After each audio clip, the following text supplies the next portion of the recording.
Assalamualaikum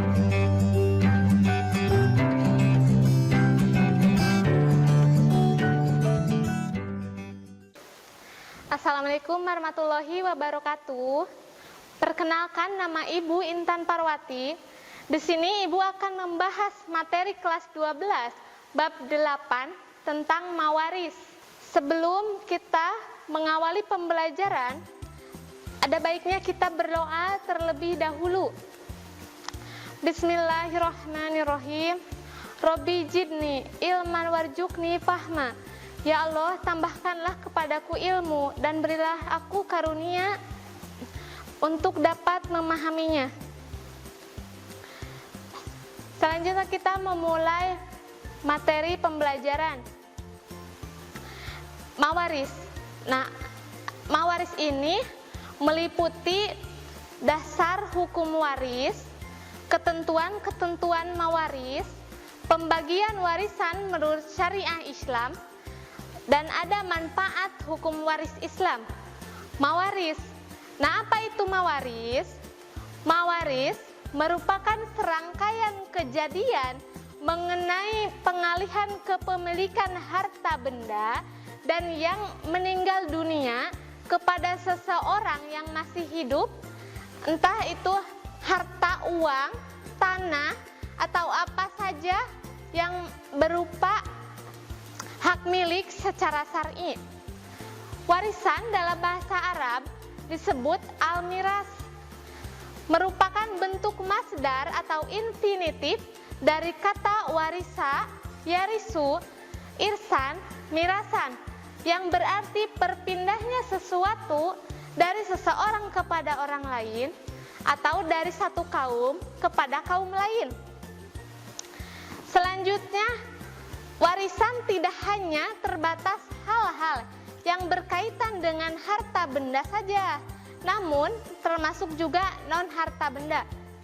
Ayat Al-Quran yang menyatakan demikian diantaranya terdapat dalam Quran surat An-Nisa ayat 7. Demikian juga dalam hadis Nabi disebutkan yang artinya sesungguhnya ulama itu adalah pewaris para nabi. Untuk terwujudnya warisan ada 3 unsur. Orang mati yang disebut pewaris atau yang mewariskan harta milik orang yang mati atau orang yang mati meninggalkan harta waris. Satu atau beberapa orang hidup sebagai keluarga dari orang yang mati disebut dengan ahli waris. Kemudian ada dasar hukum waris. Sumber hukum ilmu mawaris yang paling utama adalah Al-Quran, As-Sunnah hadis, dan setelah itu ijma para ulama serta sebagian kecil hasil ijtihad para mujtahid. Yang pertama, Al-Quran. Dalam Islam, saling mewarisi antara kaum muslimin hukumnya adalah wajib. Di antaranya firman Allah Subhanahu wa taala dalam Quran surat An-Nisa ayat 7. A'udzu billahi minasyaitonir rajim. Bismillahirrahmanirrahim. Lirrijali nasibum mimma tarakal walidani wal aqrabuna wal nisa'i nasib.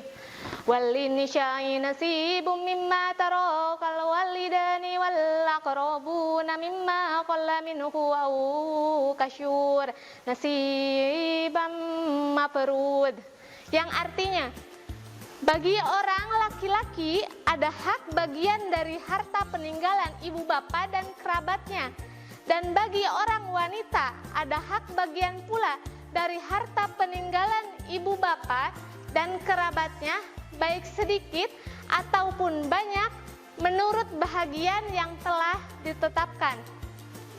Quran surat An-Nisa ayat 7. Selanjutnya As-Sunnah. Hadis dari Abdullah bin Am bahwa Nabi Muhammad SAW bersabda, A'udzu billahi minasyaitonir rajim. Bismillahirrahmanirrahim. Ilmu salasatun fama wara'a dalika fahuwa fad. ayatul muhkamah au sunatu qaimah au faridatu adil.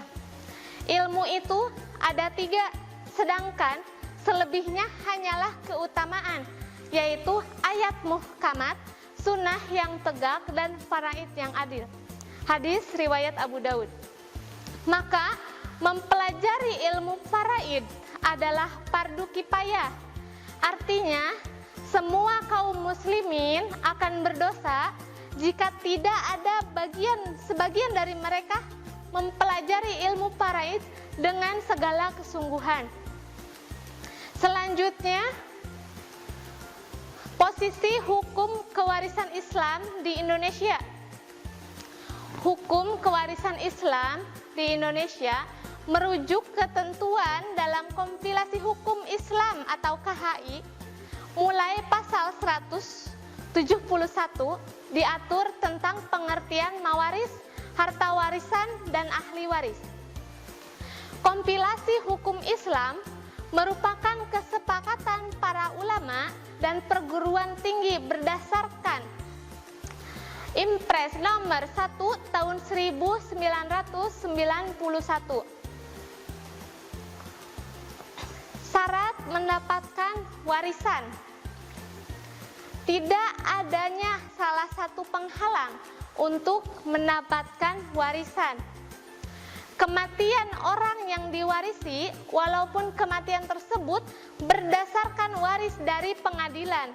Misalkan hakim menyatakan bahwa orang yang hilang itu dianggap telah meninggal dunia. Nah, misalkan orang tua belum meninggal dan memberikan warisan kepada anaknya, dan itu disebutnya dengan ibah.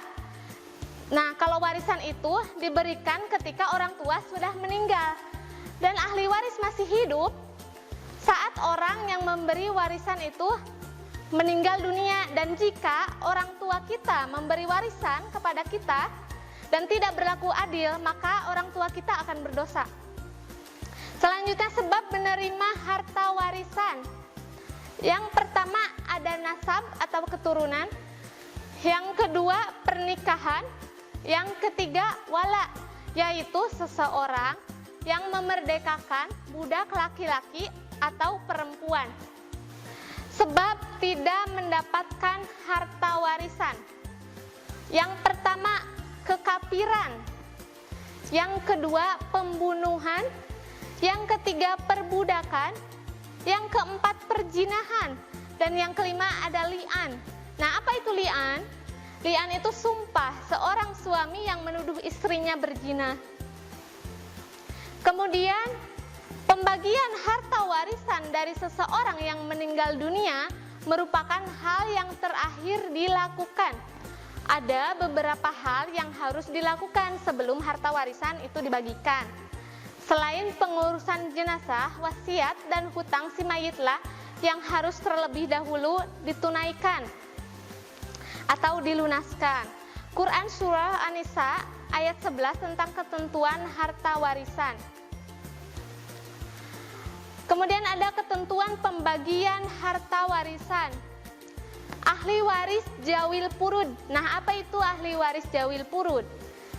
Yaitu ahli waris yang memperoleh kadar pembagian harta warisan yang telah diatur oleh Allah Subhanahu wa taala. Dalam Quran surat An-Nisa dengan pembagian terdiri 6 kelompok, yaitu yang pertama ada setengah. Nah, ashabul furud yang berhak mendapatkan separuh dari harta waris peninggalan pewaris, yaitu suami, anak perempuan, cucu perempuan, keturunan anak laki-laki, saudara kandung perempuan, dan saudara perempuan seayah. Kemudian ada seperempat.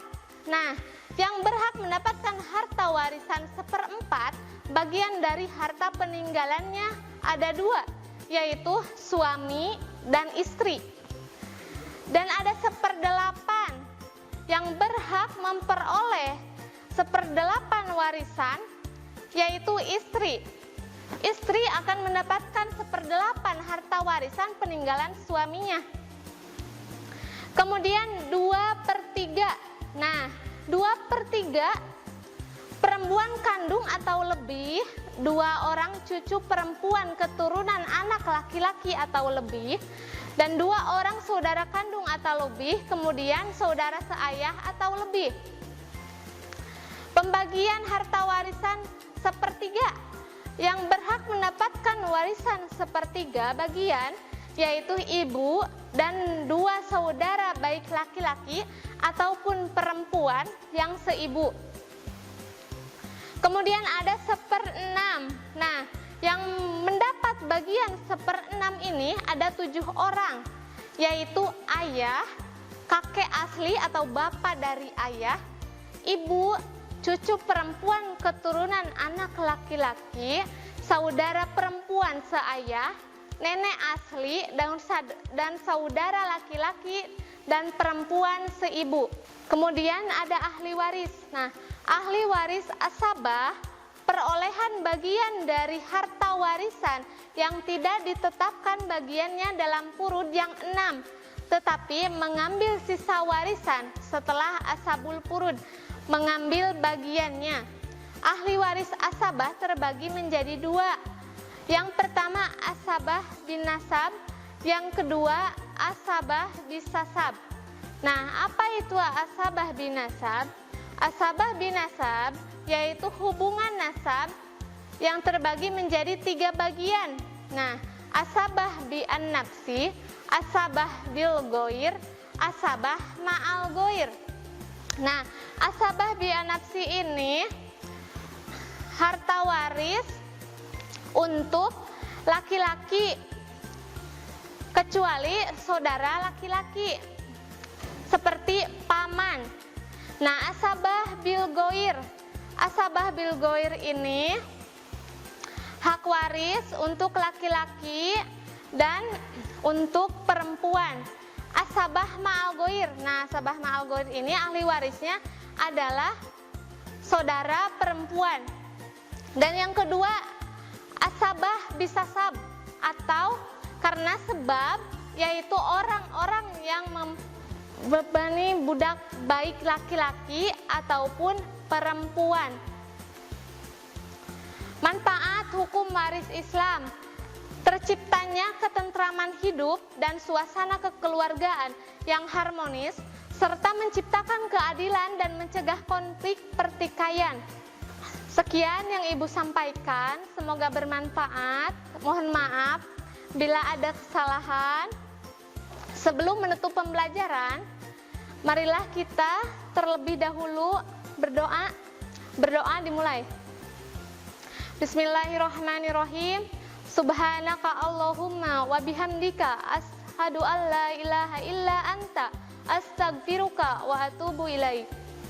Maha suci Engkau ya Allah, dan memujimu aku bersaksi bahwa tiada Tuhan melainkan aku memohon pengampunan dan bertobat kepadamu. Sekian, Assalamualaikum warahmatullahi wabarakatuh. Kunjungi sosial media lainnya seperti website kami di pkbmalkata.com, Facebook PKB Malkata Mananjaya, Instagram PKB Malkata _official. Dan terima kasih telah klik video ini. Jangan lupa like, comment, share, dan subscribe untuk menunjukkan dukungan kamu terhadap channel ini. Enjoy the video PKB Malkata.